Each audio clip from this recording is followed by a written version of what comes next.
Hello students, मेरा नाम है अभिषेक सोनी। और स्टूडेंट्स, आज हम आपके लिए एक और बायोलॉजी का नया टॉपिक लेकर आ गए हैं।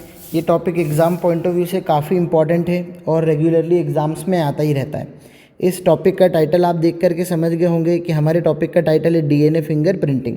आज डीएनए फिंगर प्रिंटिंग को हम बहुत ही ईजी मेथड से समझने वाले हैं। तो चलिए स्टार्ट करते हैं। देखिए, डीएनए फिंगर प्रिंटिंग की जो टेक्नोलॉजी है उसको डेवलप किया था डॉक्टर एलेक जेफरीज़ ने। अगर आपको एग्ज़ाम में क्वेश्चन आता है कि who is the father of DNA finger printing, तो भी आपको आंसर यही लिखना है, एलेक जेफरीज़। इन्होंने 1984 में इस टेक्निक को डेवलप किया था।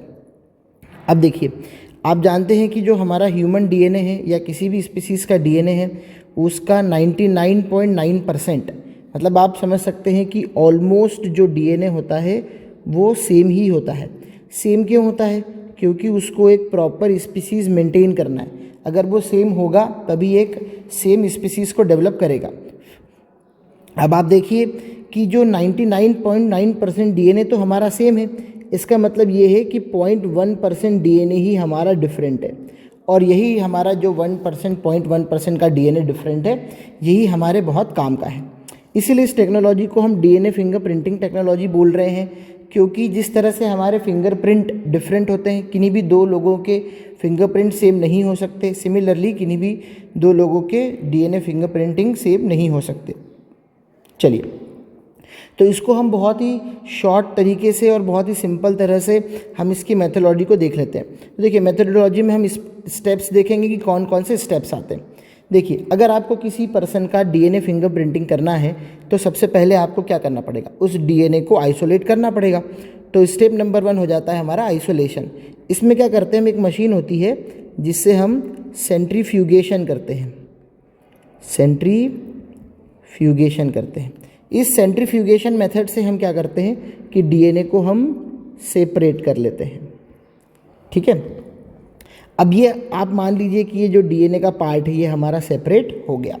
अब इस सेपरेटेड डीएनए पार्ट का हम करेंगे एम्प्लीफिकेशन। देखिए, आपके पास एक डीएनए है, अब इस एक सिंगल डीएनए को ही आप प्रोसेस करने लग गए और अगर इसमें कोई एरर आ गया या किसी मिस हैपनिंग की वजह से अगर ये डीएनए ख़राब हो गया तो फिर हम उसका डीएनए कहाँ से लाएंगे?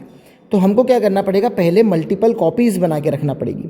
तो डीएनए की मल्टीपल कॉपीज़ बनाने के प्रोसेस को हम बोलते हैं एम्प्लीफिकेशन, और ये प्रोसेस हम कंप्लीट करते हैं पीसीआर के थ्रू। पीसीआर को हम बोलते हैं polymerase chain reaction. Polymerase chain reaction एक सेपरेट टॉपिक है, उसका डिटेल में प्रोसेस आप देख सकते हैं, हम उसका भी वीडियो अपलोड कर देंगे। तो पीसीआर प्रोसेस के थ्रू हम क्या करेंगे कि हम डीएनए के बहुत सारे फ्रेगमेंट, जो डीएनए की बहुत सारी कॉपीज़ डेवलप कर लेंगे। चलिए, अब आप जानते हैं कि जो हमारा डीएनए है, ह्यूमन डीएनए है, वो समझ लीजिए कि वो हाईली कॉइल्ड होता है और अराउंड 2.2 मीटर का होता है। ठीक है, मतलब कि बहुत ही लंबा डीएनए होता है। तो इतने लंबे डीएनए को प्रोसेस करने के लिए हमको उसके फ्रेगमेंट्स, मतलब उसके टुकड़े करने होंगे। तो फ्रेगमेंट करेंगे तब उसका हम प्रोसेसिंग आसानी से कर पाएंगे। देखिए, ध्यान दीजिए, फिर से मैं आपको बताना चाहूँगा कि हमारा 99.9% डीएनए तो सेम है। तो हमको पूरे डीएनए में वो पार्ट ढूंढना है जो डिफरेंट है। तो पहले हम या तो वो ढूंढ लें जो पार्ट सेम है, तो जो बच गया वो डिफरेंट है। तो हम इसके लिए डीएनए फ्रेगमेंटेशन करेंगे। डीएनए फ्रेगमेंटेशन के लिए हम एक एंजाइम यूज़ करेंगे। उस एंजाइम को बोलेंगे हम रिस्ट्रिक्शन एंडो न्यूक्लियस। इस रिस्ट्रिक्शन एंडो न्यूक्लियस एंजाइम की हेल्प से हम क्या करेंगे, डीएनए का फ्रेगमेंटेशन कर लेंगे, मतलब डीएनए को छोटे छोटे पार्ट्स में तोड़ लेंगे। आप जानते हो कि हम जो हमारा रिस्ट्रिक्शन एंडो न्यूक्लियस है, एग्ज़ाम में क्वेश्चन आता है, हम और इसको क्या बोल सकते हैं, तो हम इसको बोल सकते हैं बायोलॉजिकल या मॉलिक्यूलर सीजर। एक नाम और इसका क्या है, बायोलॉजिकल या मॉलिक्यूलर सीजर। ये भी हम रिस्ट्रिक्शन एंडो न्यूक्लियस को ही बोल सकते हैं। चलिए, फिर हमारा नेक्स्ट टॉपिक आ जाता है जेल इलेक्ट्रोफोरेसिस। मतलब कि आपने जो अब इन डीएनए के फ्रेगमेंट्स को छोटे छोटे पार्ट्स में इनके फ्रेगमेंट्स बना लिए हैं डीएनए के, तो हमको क्रॉस चेक करना है कि वेदर ये फ्रेगमेंटेशन हो गया है या नहीं हुआ है, क्योंकि हमने ये काम किया हुआ एंजाइम की हेल्प से। तो हम इसके लिए एक टेक्निक का यूज़ करते हैं जिसको बोलते हैं जेल इलेक्ट्रोफोरेसिस। इस टेक्निक में हम क्या करते हैं कि हम डीएनए का एक मिक्सचर बना लेते हैं एगारोस जेल के साथ। ठीक है। एक एगारोस नाम का जेल है, इसीलिए इसको कह रहे हैं जेल इलेक्ट्रोफोरेसिस। इलेक्ट्रो मतलब इसमें चार्ज भी डेवलप करेंगे और फोरेसिस मतलब ल्यूमिनिसेंस मतलब एक चमक आएगी।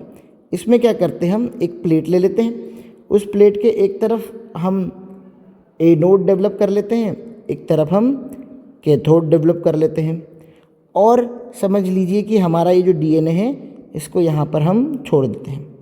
अब ये डीएनए क्या होते हैं, अपने वेट के हिसाब से सेपरेट हो जाते हैं। इट मीन्स आप समझिए कि जो डीएनए आपको आगे की तरफ मिल रहा है, एनोड के पास मिल रहा है, उसका फ्रेगमेंटेशन हो गया है। जो डीएनए आपको पीछे की तरफ मिल रहा है, हो सकता है उसका फ्रेगमेंटेशन ना हुआ हो, तो उसको फर्दर प्रोसेसिंग करके फ्रेगमेंटेशन करेंगे। ठीक है, इस तरह से डीएनए अपने वेट के हिसाब से सेपरेट हो जाएगा। अब नेक्स्ट स्टेप है साउदर्न ब्लॉटिंग। देखिए, इसको नाम थोड़ा सा बच्चों को टफ लगता है, लेकिन कोई मुश्किल बात नहीं है। साउदर्न मतलब कि साउथ। तो दो तरह के पोल होते हैं, नॉर्थ और साउथ। तो जो डीएनए के जो फ्रेगमेंट्स है वो किसी एक पोल पर जो है कलेक्ट होने लगेंगे, या हम कह सकते हैं साउथ पोल पर जो है वो डीएनए के फ्रेगमेंट जो है वो कलेक्ट होने लगेंगे, उनका कलेक्शन मिलने लगेगा। इस प्रोसेस को बोलते हैं हम साउदर्न ब्लॉटिंग। इस प्रोसेस के बाद क्या होगा कि डीएनए का एक प्रॉपर अरेंजमेंट हो जाएगा। ठीक है, डीएनए का क्या हो जाएगा, प्रॉपर अरेंजमेंट हो जाएगा, और ये अरेंजमेंट रहेगा आपका एज पर वेट। ठीक है, तो डीएनए जो है एज पर वेट जो है कलेक्ट हो जाएगा एक किसी पोल पर, उस पोल को हम कह रहे हैं साउदर्न पोल। अब नेक्स्ट प्रोसेस रहेगा हमारा हाइब्रिडाइजेशन। तो अभी देखिए कि अभी क्या है, अभी हमारा जो डीएनए है वो है सिंगल स्ट्रैंड डीएनए। ठीक है, अब इस सिंगल स्ट्रैंड डीएनए के ऊपर क्या करेंगे, हम एक प्रोब डीएनए ऐड कर देंगे। ये जो मैं येलो कलर से बना रहा हूँ, ये एक प्रोब डीएनए। प्रोब डीएनए मतलब आप समझ सकते हैं कि लैब में पहले से बनाया हुआ जो सीक्वेंस रिपीट होता रहता है वो प्रोब डीएनए है। तो हमने क्या किया कि एक प्रोब डीएनए लगा दिया। हमारे जिस डीएनए को हम प्रोसेस कर रहे हैं, ये समझ लीजिए नीचे वाला जो डीएनए है इसको हम प्रोसेस कर रहे हैं। ठीक है, तो इस तरह से एक हाइब्रिड कंडीशन डेवलप हो गई, इसलिए इस प्रोसेस को हम बोल रहे हैं हाइब्रिडाइजेशन। ठीक है, और ध्यान देने वाली बात यह है कि ये जो प्रोब है ये रेडियो एक्टिव होता है। कैसा होता है, रेडियो एक्टिव होता है। तो आपको एग्जाम में क्वेश्चन आ सकता है कि किस स्टेप में डीएनए डबल स्ट्रैंड हो गया।